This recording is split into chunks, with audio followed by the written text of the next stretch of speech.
বকখালি যাওয়ার সকালটা শুরুই হলো আমার বমি আর পেট খারাপ দিয়ে।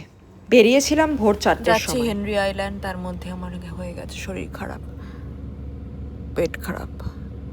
সে যাই হোক, প্রতিকটা পেট্রোল পাম্পে দাঁড়াতে দাঁড়াতে আলটিমেটলি দুপুরবেলা পৌঁছেই গেলাম বকখালি। গিয়ে বন্ধু বান্ধবরা খেয়ে নিল পেটাই পরোটা। আমার কপালে তো আর জুটলো না, বুঝতেই পারছেন।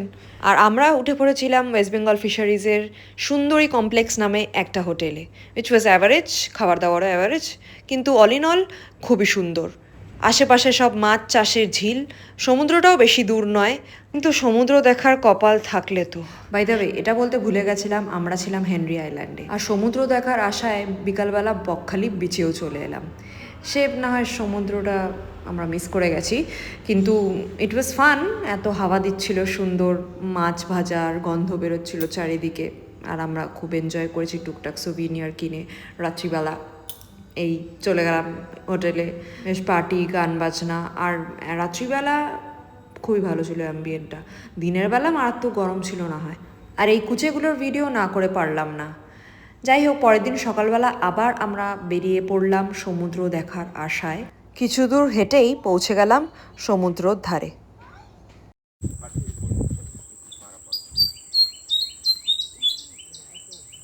শরীর যতই খারাপ থাক, the show must go on.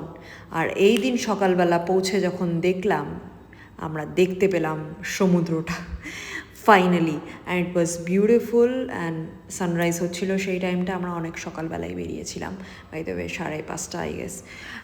And it was beautiful, and it was hot, and it was beautiful. যাই হোক, একটু সমুদ্রে পা ভিজিয়ে নিলাম।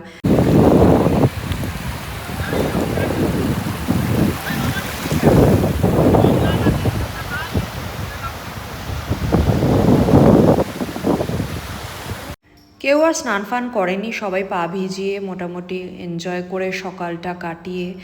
আর এদিকে আমার বর আমাকে ডাকছে, কারণ ও অ্যাকচুয়ালি সমুদ্রে আর জলে প্রচণ্ডই ভয় পায়। তারপরে সবাই মিলে ব্রেকফাস্ট করে তাড়াতাড়ি বেরোনোর জন্যে রেডি হয়ে এই পুটকুগুলোকে সি অফ করে আমরা বাড়ির পথে রওনা দিয়ে দিলাম।